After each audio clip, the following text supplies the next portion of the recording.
고진감래 할머니의 사연 라디오. 내 이름은 김숙자입니다. 올해 84세예요. 지금 요양원 휠체어에 앉아서 이 얘기를 하고 있는데요. 1년 반 전만 해도 내가 이렇게 될 줄은 꿈에도 몰랐어요. 그때는 가을바람이 선선하게 불던 10월의 어느 날 오후에 저는 친구들과 만나서 종일 수다 떨고 놀다가 돌아오는 길이었어요. 그날 저는 일생일대의 큰 위기를 맞았고 아직도 그 후유증으로 일상을 찾지 못하고 있습니다. 그 며칠 전 저는 혈압 정기 검진일이어서 검사를 받으러 병원에 갔었어요. 의사 선생님이 그러시더라고요. 혈압이 조금 높으니까 약을 바꿔드릴게요라고요. 평소에 운동 많이 하시고 식이 조절 잘 하셔야 합니다. 그런데 저는 혈압 별거 아닌 줄 알았거든요. 84년을 살면서 큰 병 한 번 없이 지냈는데 혈압 정도야 뭐 대수롭지 않게 생각했거든요. 그런데 식사도 운동도 신경 쓴다고 해도 혈압 조절이 쉽지 않았고 몇 년째 혈압약을 먹고 있네요. 알고 보니 친정 아버지가 몇 번의 심장 수술을 하셨는데 결국 심장병으로 돌아가셨고 가족력이 있어서 더 나쁘다고 했어요. 그리고 며칠 후 친구들과 만나서 놀고 돌아오는 길에 버스에서 내리는데 버스 기사님이 친절하게 어르신 조심히 내리세요. 라고 말하셨어요. 저는 손을 흔들며 아이고, 괜찮아요 라고 대답했어요. 그때만 해도 제가 누구 도움 없이도 뭐든 혼자 할 수 있다고 자신했거든요. 매일 아침 6시면 일어나서 집 근처 공원을 한 바퀴 돌고 시장도 혼자 가고 은행 업무도 혼자 보고 자식들한테 패 끼치기 싫어서 뭐든 혼자 하려고 했어요. 그런데 그날은 뭔가 달랐어요. 버스 계단을 내려오는데 갑자기 머리가 핑 돌더라고요. 며칠 전부터 바뀐 혈압약 때문인가 아니면 그냥 나이 탓인가. 몸이 휘청거리면서 발을 헛디뎠는지 갑작스러운 상황에 저는 아무 소리도 낼 수가 없었어요. 몸이 아스팔트 바닥에 넘어지면서 부딪혔는데 오른쪽 다리에서 뚝 하는 소리가 났어요. 너무 아파서 아무 생각이 들지 않았어요. 사람들이 다 쳐다보고 있었는데 그때는 창피한 줄도 몰랐어요. 한참을 정신이 안 들었거든요. 주위에 사람들이 모여들면서 어르신 괜찮으세요? 어떻게? 119에 신고해야 하는 거 아냐? 등 몇몇 사람들이 웅성웅성거렸지만 정신이 하나도 없었어요. 겨우 고개를 들었는데 버스 정류장에 있던 사람들이 다 저를 보고 있더라고요. 그때 누군가가 다가오면서 여기 여자분 119에 신고 좀 해주세요. 하면서 어르신 일어나실 수 있겠어요? 어디가 아프세요? 다리가 너무 아파요. 사람들이 웅성웅성하는 소리가 귀에 웅웅거렸어요. 괜찮아요, 괜찮아. 그때까지만 해도 저는 넘어져서 아픈 거라고만 생각하면서 일어나려고 했어요. 아, 그런데 다리에 힘이 하나도 안 들어가더라고요. 저는 그때 체면 차릴 상황이 아니었어요. 구급차가 오기까지 약 10분? 그 짧은 시간이 저한테는 하루 같았어요. 사람들이 둘러서서 저를 보고 누군가는 제 가방을 주워서 옆에 놓아주고 그런 와중에도 제 머릿속에는 아, 이거 어쩌나. 집에 누가 있나. 자식들한테 연락해야 하나. 그런 생각만 맴돌았어요. 응급실에서 엑스레이를 찍고 나니까 의사 선생님이 심각한 얼굴로 말씀하시더라고요. 어르신, 대퇴골이 부러졌어요. 수술을 해야 합니다. 저는 정확히 대퇴골이 어딘지도 몰랐어요. 그때는 그냥 다리가 부러졌다는 건 알겠는데 수술이라는 말 듣고 나니까 갑자기 무서워지더라고요. 지금까지 살면서 수술이란 걸 받아본 적이 없거든요. 간호사가 보호자 연락처 있으세요? 라고 물어보더라고요. 그래서 제가 큰아들한테 연락해주세요 라고 했어요. 그런데 첫째 승우가 받지를 않더라고요. 직장에서 바쁘다는 거예요. 그래서 둘째 승민이한테 연락했더니 얘도 지금 회의 중이라서 하면서 나중에 온다고 하더라고요. 결국 막내딸 영희가 제일 먼저 왔어요. 얘가 울면서 엄마 괜찮아요? 버스에서 내리다가 어떻게 이런 일이 하더라고요. 그래도 딸이 와주니까 마음이 좀 놓였어요.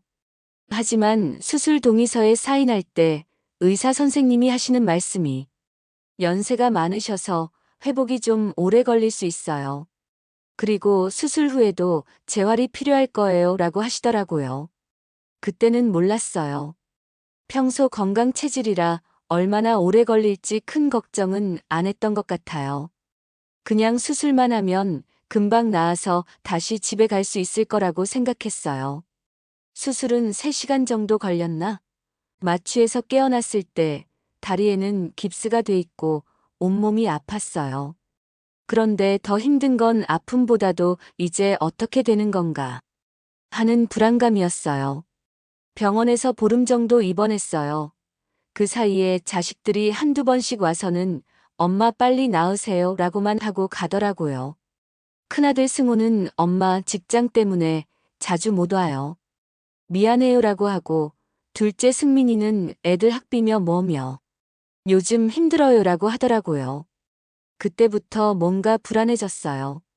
내가 집에 가면 누가 돌봐줄까 하는 생각이 들기 시작했어요. 지금까지는 제가 다 혼자 했는데 이제는 걸을 수도 없고 태어날 때가 되니까 의사 선생님이 태어나시면 바로 생활이 어려울 수 있으니 천천히 재활 치료를 받으시는 게 좋을 것 같다고 하셨어요. 자식들이 모여서 회의를 했나 봐요. 복도에서 작은 목소리로 뭔가 한참을 이야기하는 것 같았어요.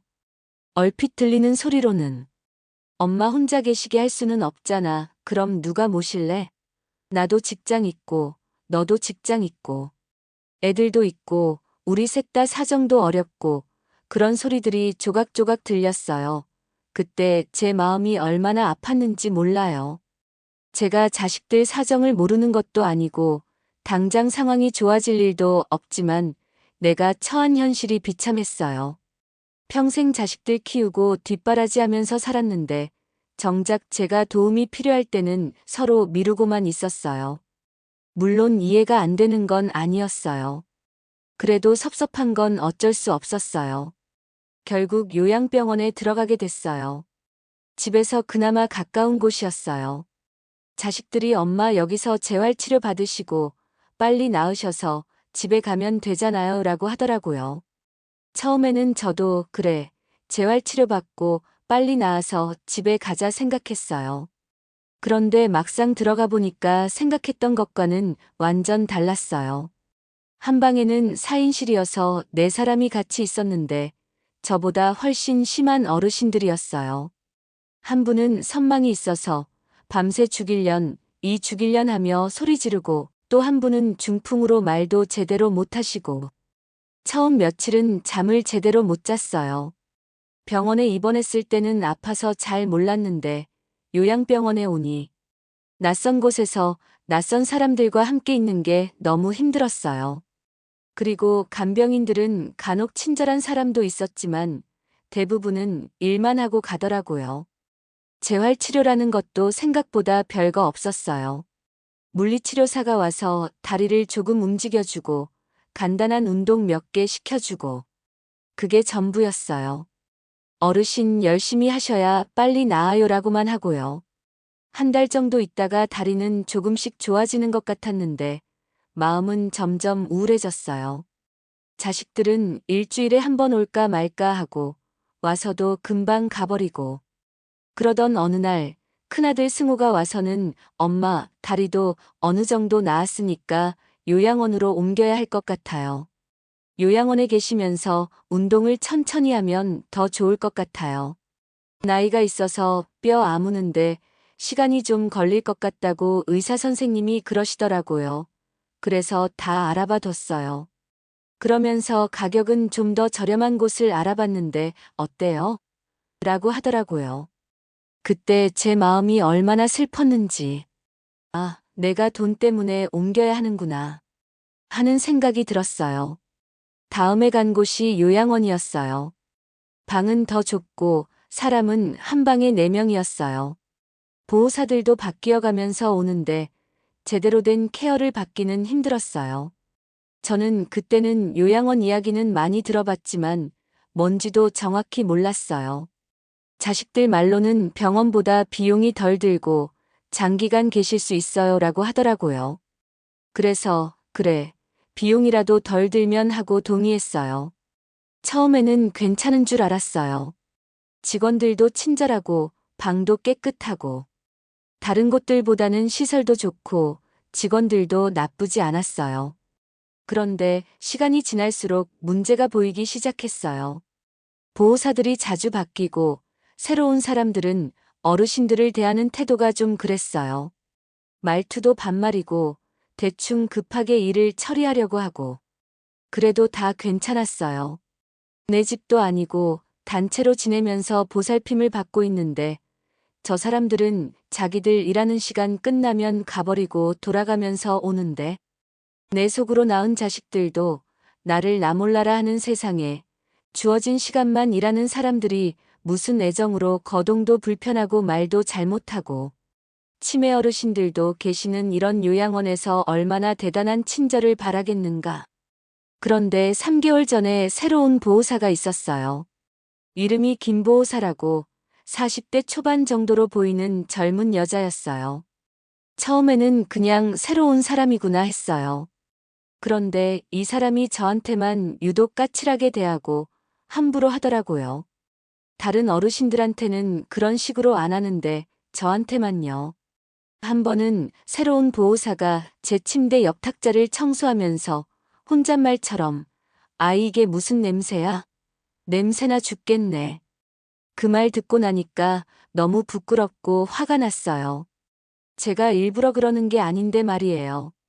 보호사님, 저한테서 무슨 냄새가 많이 나요? 그랬더니, 아니, 뭐 어르신이 그렇다는 건 아니고 하면서 애매한 대답을 하고는 나갔어요. 그리고 또 한 번은 그 보호사가 목욕을 시켜주는데 물이 너무 차갑더라고요. 물이 좀 차가워요라고 했더니 참으세요. 시간이 없어요라고 하더라고요. 내가 감기 걸리면 보호사님도 고생하잖아요. 밥도 침대로 가져다 줘야 하고 일이 더 많아지지. 그래도 무시하는 건지 듣는 척도 안 했어요. 아마 제 짐작이지만 퇴근 시간 늦어질까봐 서둘렀던 것 같았어요. 그리고 어느 날 문제가 생겼어요. 제가 목욕을 하고 났는데 이 김이라는 사람이 갑자기 제 몸에다 향수를 뿌렸어요. 보호사님, 왜 향수를 뿌려요? 어르신 냄새 나니까 이거 뿌렸어요. 아니, 목욕하고 나서 그렇게 진한 향수를 들이부으면 머리 아픈데요? 그렇게 말해도 소용없었어요. 그러면서 쉥쉥 뿌리는데 그 향수 냄새가 너무 독했어요. 저는 원래 진한 냄새를 못 맡거든요. 어릴 때부터 그랬어요. 그래서 그만해 주세요. 냄새가 너무 독해요라고 했어요. 그런데 이 사람이 어르신, 이거 안 뿌리면 냄새 나요. 참으세요라고 하면서 계속 뿌리더라고요. 사실 나이가 들면 어쩔 수 없는 건데요. 처음에는 참았어요. 그런데 이게 한두 번이 아니었어요. 그 이후에는 매번 시도 때도 없이 어르신 냄새 난다고 하면서 향수를 뿌렸어요. 한 번은 제가 제발 그만해 주세요. 머리도 너무 아프고 숨이 막혀요라고 했어요. 그런데 이 사람이 뭐라고 했는지 아세요? 어르신, 제가 이거 안 뿌리면 다른 사람들이 싫어해요. 협조해 주세요라고 하는데 그 말 듣고 나니까 정말 화가 나더라고요. 나한테서 그렇게 냄새가 나나? 다른 사람들이 나 때문에 싫어한다고 하는 생각이 들면서 자존심이 상했어요. 그래도 저는 참았어요. 여기가 마지막이라는 생각이에요. 더 이상 옮길 곳도 없고 자식들한테도 부담 주기 싫고. 그런데 이 사람의 행동이 점점 심해졌어요. 향수 뿌리는 것도 그렇고 저를 대하는 태도도 점점 무례해지고 한 번은 제가 화장실에 가고 싶다고 했더니 이 사람이 아까도 갔잖아요. 또 가요? 물 좀 작작 드세요. 라고 하더라고요. 그러면서 짜증스러운 표정을 짓고요. 또 한 번은 밥을 먹는데 국그릇을 너무 급하게 놓아서 국이 흘렸어요. 그런데 사과는 안 하고 어르신 흘리지 말고 드세요 라고 했어요. 마치 제 잘못인 것처럼요. 그런 일들이 계속되니까 스트레스가 이만저만이 아니었어요. 그래서 다른 보호사에게 보호사님 저한테서 냄새 나요? 무슨 냄새 나는지 말 좀 해주세요. 했더니 아니요. 무슨 냄새요? 어르신 냄새 나세요? 하고는 어르신 냄새 안 나요. 신경 쓰지 마세요. 그러는 거예요. 그런데 저는 신경이 곤두서고 밤에도 잠이 잘 안 오고 혈압도 올라가고 그런데 어디 하소연할 데도 없고 그때마다 자식들한테 말하면 또 엄마가 까다로우시다고 할까봐 말도 못 하겠고요. 이번에는 제가 못 견디겠다고 했더니 자식들이 엄마, 그럼 어떻게 해요? 그래서 다른 곳을 알아봐 줘요? 라고 했어요. 그래, 다른 곳에 간다고 뭐가 크게 달라지겠냐? 그냥 내가 참으면 되지. 결국 참다 못해 또 다른 보호사가 담당일 때 저는 조용히 물어봤어요. 보호사님, 저한테서 냄새가 많이 나나요? 대답하기 어렵겠지만 솔직히 말해주세요라고 했더니 그 보호사님은 어르신 무슨 그런 말씀을 하세요? 전혀 안 난다고는 할 수 없지만 약도 많이 드시고 연세 드셔서 다른 분들도 어르신만큼은 다 나니까 그런 걱정 안 하셔도 돼요. 그리고 젊은 사람이라고 냄새 안 나나요? 사람은 누구나 고유의 냄새를 가지고 있는 게 정상이래요라고 대답하더라고요. 보호사님, 저 듣기 좋으라고 위로의 말을 하지 말고 솔직히 말해주세요. 저는 요즘 너무 힘들어요. 김 보호사님이 저한테서 냄새 난다면서 향수를 뿌려대는데 머리 아파서 먹는 약에 두통약까지 더해서 먹잖아요. 하루 이틀도 아니고 이렇게 해서 어떻게 살겠어요? 저는 보호사님께 하소연을 했어요. 어르신 그런 생각하지 마세요. 아니 나는 하루하루가 힘들어요. 그렇다고 저만 목욕을 매일 시켜달라고 할 수도 없고 저도 매일 목욕하면 좋겠어요. 진짜. 그런데 그러면 보호사님들 일이 얼마나 많아지겠어요. 요양원 운영하기도 힘들어지겠죠. 그러던 어느 날이었어요. 그날이 정확히 언제였는지는 기억이 잘 안 나는데 아마 한 달 전쯤이었을 거예요. 그날은 유독 김이라는 보호사의 기분이 안 좋았나 봐요. 아침부터 얼굴을 찡그리고 뭔가 투덜거리고 있었어요. 그날은 다른 어르신들한테도 퉁명스럽게 대하고 점심시간이 끝나고 나서 저는 침대에 누워 있었어요. 그런데 갑자기 이 사람이 들어오더니 아무 말도 없이 향수병을 들고 오더라고요. 어르신, 또 냄새 나네요. 이거 뿌려야겠어요. 머리 아프니까 제발 안 뿌리면 안 돼요? 라고 했어요. 그런데 이 사람이 대답도 안 하고 향수를 뿌리기 시작했어요. 쉥, 쉥, 쉥. 제 머리 위로, 얼굴 위로, 옷 위로. 정말 미친 듯이 뿌리더라고요. 그것도 평소보다 훨씬 많이요. 제발 그만. 숨이 막혀서 기침이 나오는데도 계속 뿌리더라고요. 그러면서 이 사람이 중얼중얼 뭔가 얘기를 했어요. 정말 매번 이래야 하나. 나도 힘들어 죽겠는데. 그 소리를 듣는 순간 제 머리에서 뭔가 끊어지는 소리가 났어요. 평생을 살아오면서 이런 모욕을 당해본 적이 없거든요. 젊을 때는 시어머니 시집살이 하면서도 참고 살았고, 아이들 키우느라 힘들 때도 참았고, 남편이 술 먹고 와서 주정을 해도 참았어요. 공장에 다닐 때, 식당에서 일할 때, 온갖 수모와 별의별 일을 다 당했어도 이 정도로 자존심이 상하지는 않았어요. 더 이상 이런 대우는 정말 참을 수가 없었어요. 그 순간 참았던 모든 감정이 터져 나왔어요. 화도 나고 서럽기도 하고 자존심도 상하고 그만해요, 그만하라고요. 그런데도 계속 더 심하게 뿌려댔어요. 그만해. 저는 소리를 지르면서 제 손이 저절로 움직였어요. 김 보호사의 머리채를 잡은 거예요. 그만하라고 했지? 내가 이 정도도 못 참겠으면 이런 일을 하지 말고 다른 일을 했어야지. 너는 애미애비도 없냐? 물론 제 힘으로는 세게 잡지도 못했지만요. 어르신, 뭐 하세요? 김 보호사가 깜짝 놀라더라고요. 그리고 제 손을 뿌리치면서 뒤로 물러섰어요. 아, 정말. 왜 그래요? 그러면서 소리를 지르더라고요. 그런데 저는 그때 너무 흥분해서 계속 소리를 질렀어요. 내가 뭔데? 도대체 날 뭘로 보고? 여기 이렇게 있는다고 너한테 당해도 되는 사람 여기 아무도 없어. 내가 그렇게 냄새가 나. 향수를 왜 이렇게 뿌려? 그럼 내가 날마다 나를 목욕을 시켜줘. 그게 너 일이잖아. 그럼 나도 좋겠어. 매일 개운하게 목욕하고 냄새도 안 나면 당신 같은 사람한테 이런 모욕도 안 당할 거 아니야? 제 목소리가 워낙 컸나 봐요. 다른 방에서도 사람들이 나오더라고요. 사회복지사도 오고 다른 보호사들도 오고.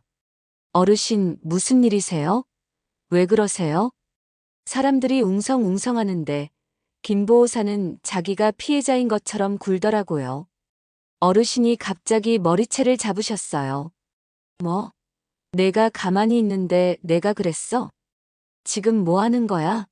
목욕하고 나와도 냄새 난다고 향수 뿌리고 너 눈에는 내가 사람으로 안 보이지? 꽤 돼지로 보여. 저는 그냥 향수 뿌려드린 건데. 그 말을 듣고 나니까 더 화가 났어요. 자기가 뭘 잘못했는지도 모르더라고요. 그날 일이 있고 나서 요양원에서 큰일이 난 것처럼 난리가 났어요. 원장님도 오시고 사회복지사님도 오시고. 어르신 왜 그러셨어요? 보호사를 때리시면 안 되죠. 원장님이 저를 꾸짖듯이 말씀하시더라고요. 그래서 제가 그동안 있었던 일들을 설명했어요. 향수를 계속 뿌려서 괴롭혔다고, 저를 무시하는 태도였다고. 그런데 원장님이 뭐라고 하시는지 아세요?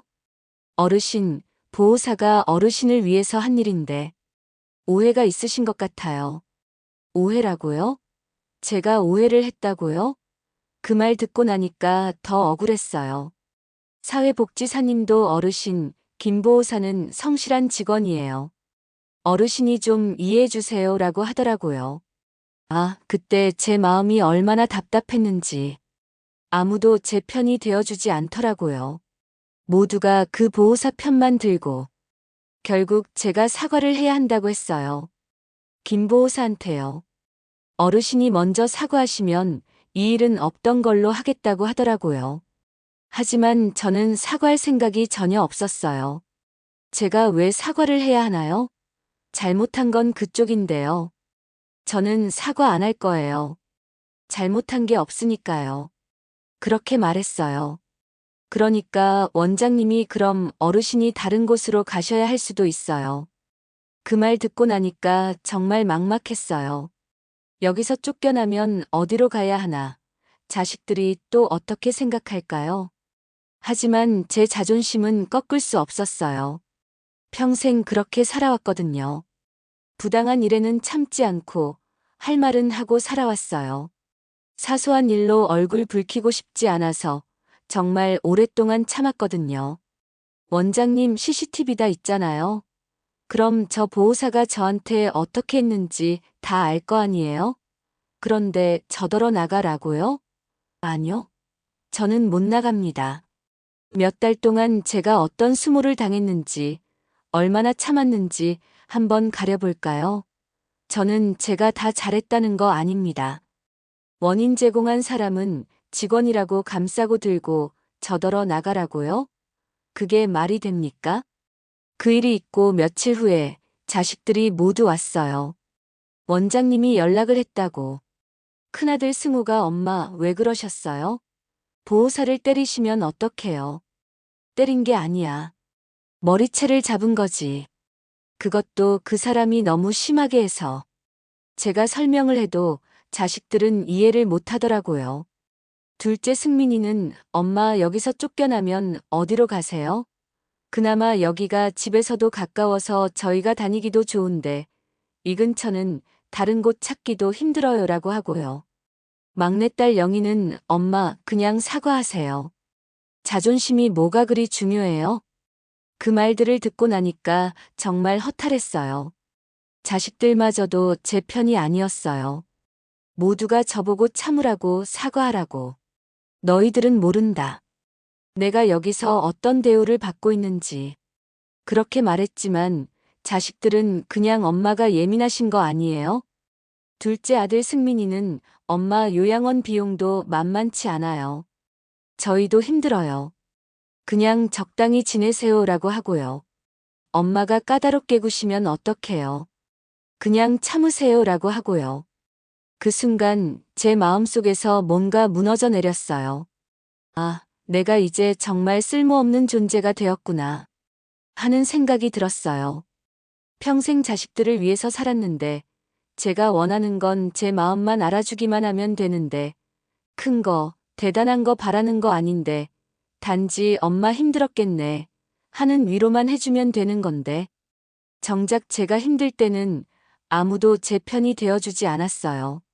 모두가 저보고 참으라고 적당히 지내라고 하더라고요. 그날 이후로 김보호사는 저한테 더 차갑게 굴기 시작했어요. 말도 안 걸고 꼭 필요한 일만 하고 가고. 다른 보호사들도 저를 보는 시선이 달라졌어요. 문제 일으키는 어르신으로 낙인 찍힌 것 같더라고요. 향수는 더 이상 뿌리지 않았어요. 하지만 그 대신 다른 식으로 괴롭혔어요. 밥을 늦게 가져다 주거나 제 얼굴만 보면 퉁퉁거리고 짜증 섞인 말투로 말했어요.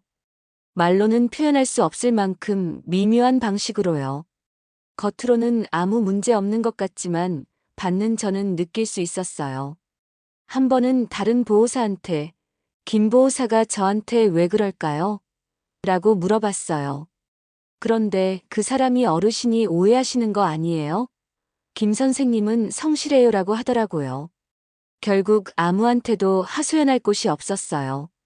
자식들한테 말해도 엄마가 예민하고 아프더니 성격이 이상해졌다고 하고 다른 직원들은 김보호사 편만 들고 그렇게 혼자 견뎌내는 날들이 계속됐어요. 그러던 어느 날 건너방 최할머니가 저에게 살짝 오더니 말했어요.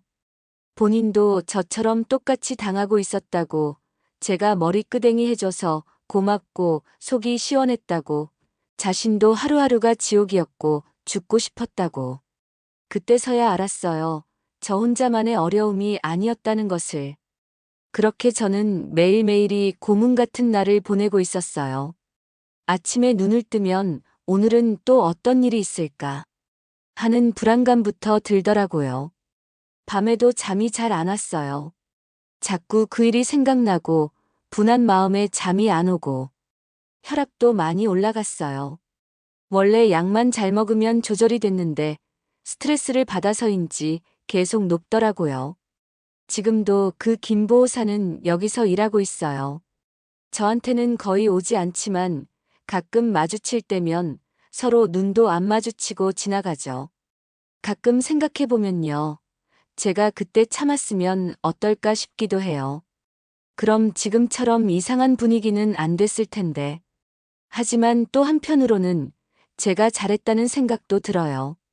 부당한 일을 당하고도 가만히 있으면 안 되잖아요. 저도 사람인데 존중받을 권리가 있는 거 아닌가요? 언제까지 당하고만 있어야 해요? 요즘 들어서는 자꾸 옛날 생각이 많이 나요. 젊을 때 건강할 때 그때는 누구한테도 이런 대우를 받지 않았는데 특히 남편 생각이 많이 났어요. 남편이 살아있었으면 이런 일이 없었을 텐데 남편이 살아있을 때는 매일 지지고 볶고 뭐가 그리 힘들었는지 지금 생각해보면 다 사소한 일. 특별히 생각도 잘나지 않은 일이 대부분이었어요. 그래도 남편은 제가 부당한 대우를 받는 것을 또 못 봤거든요. 자식들 생각도 복잡해요.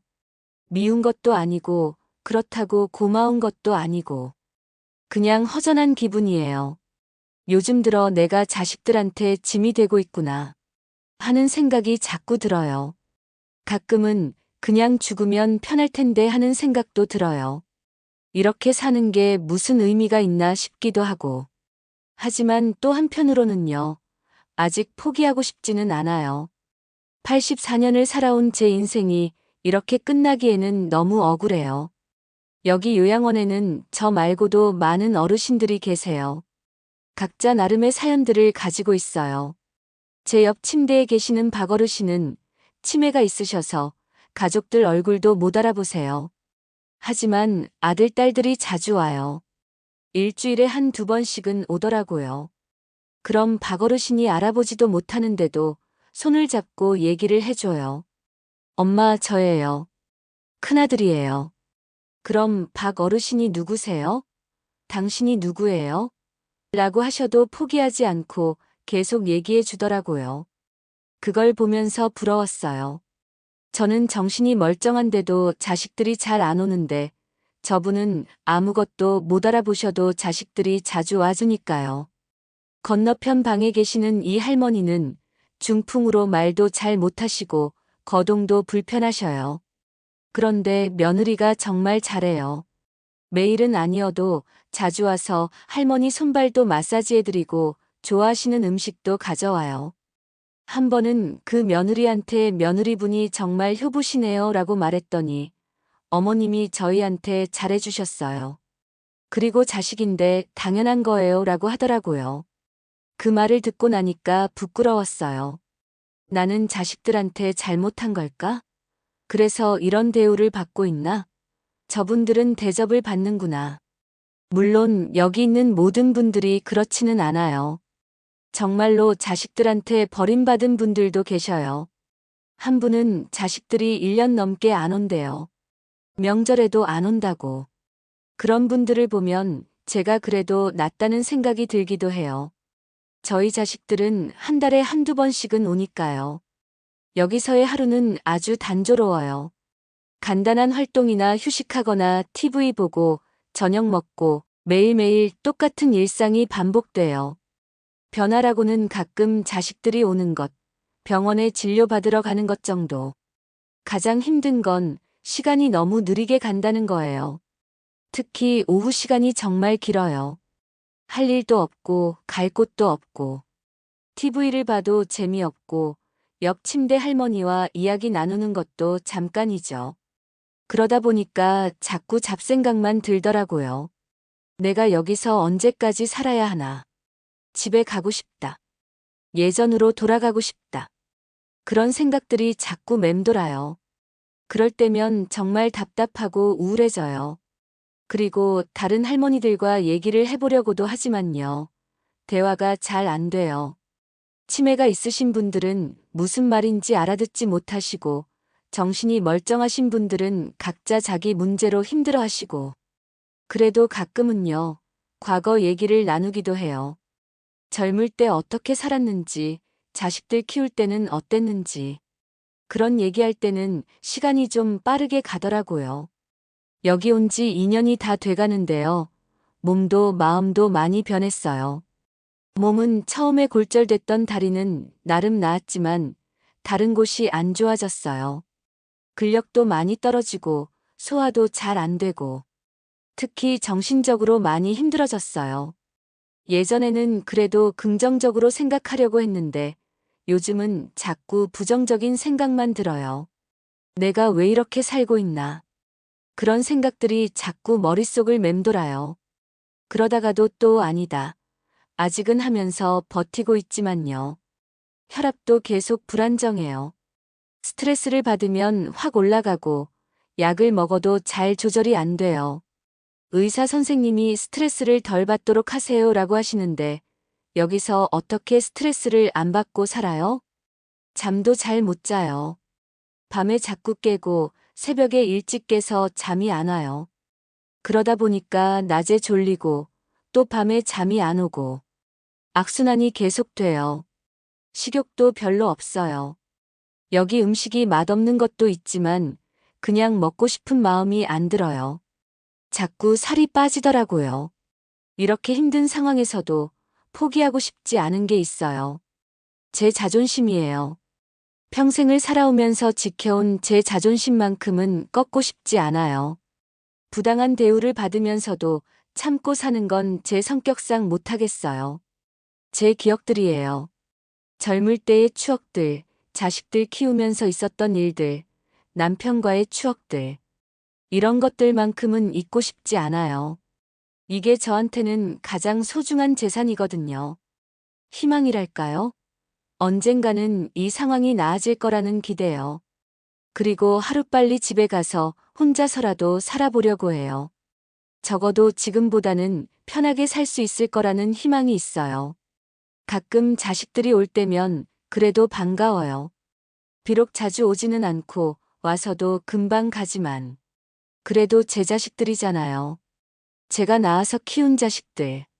특히 막내딸 영희가 올 때가 제일 좋아요. 다른 자식들보다는 그래도 저를 챙겨주려고 하는 마음이 보여요.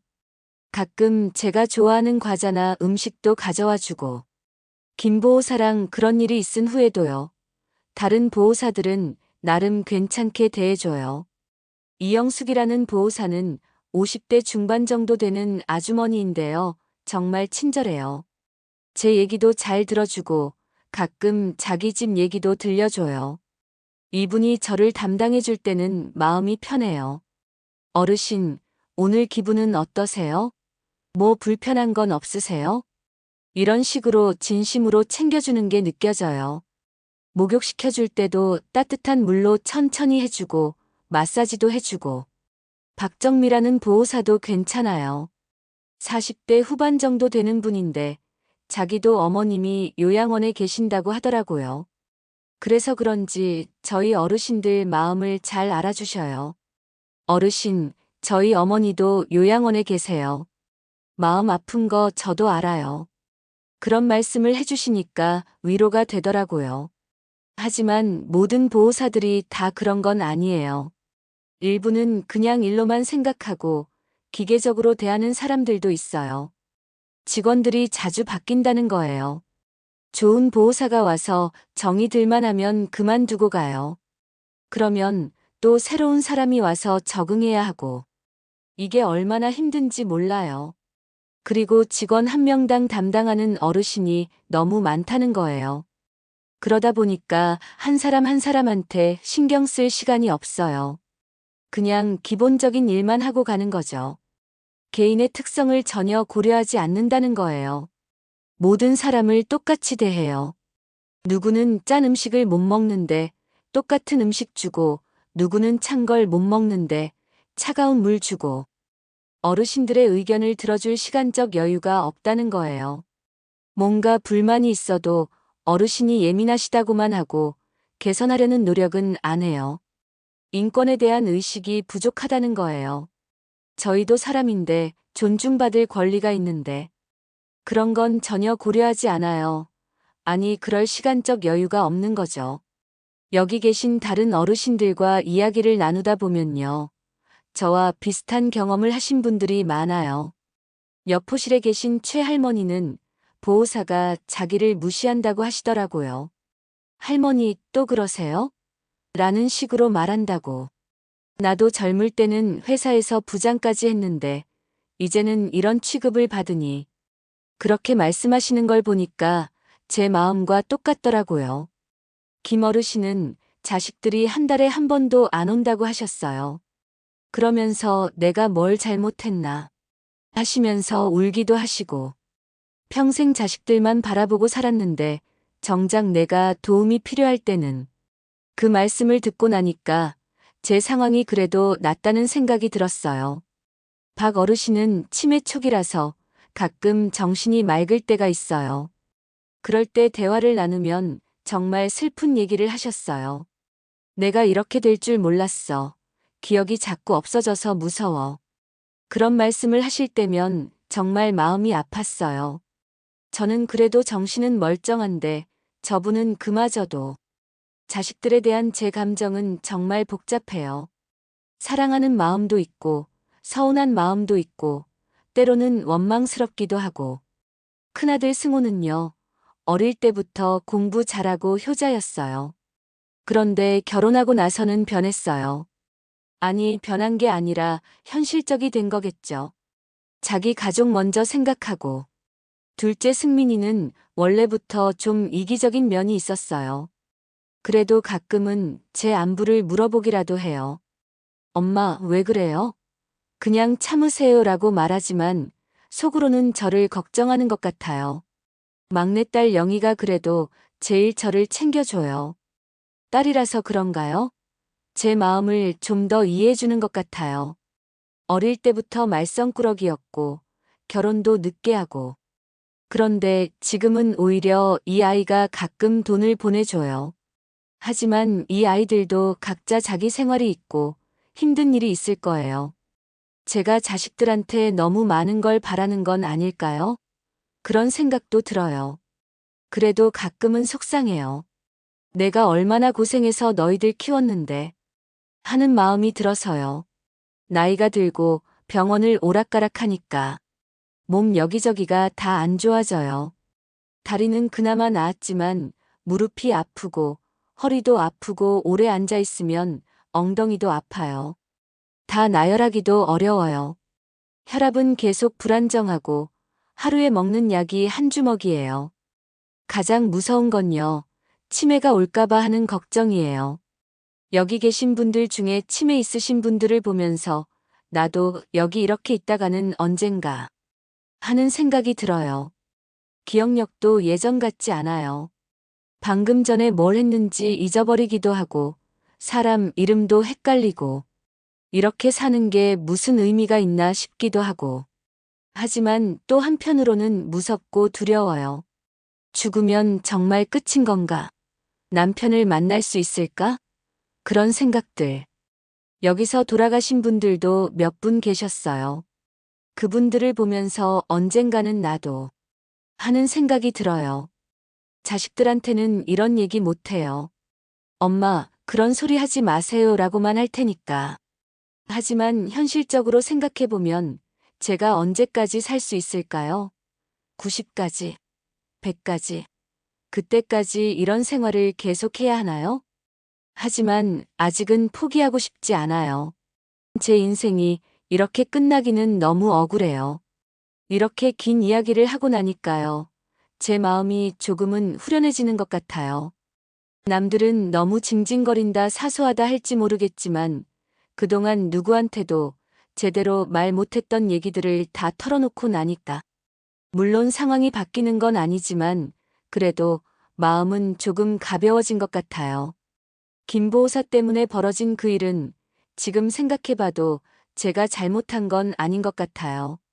물론 머리채를 잡은 건 좀 과했을지도 모르지만 그래도 할 말은 해야 하는 거 아닌가요? 참기만 하고 살면 안 돼요. 부당한 일을 당하면 저항해야 하고 할 말은 해야 해요. 그게 사람으로서 존중받는 길이에요. 물론 지금 상황이 쉽지는 않아요. 자식들한테도 이해받지 못하고 요양원에서도 문제 있는 어르신으로 찍혀 있고. 하지만 그래도 저는 아직 살아있어요. 정신도 멀쩡하고 제 의견도 있고. 이런 저를 함부로 대한다면 참지 않을 거예요. 앞으로 얼마나 더 살지는 모르겠지만 살아있는 동안만큼은 사람으로서의 존엄성을 지키고 싶어요.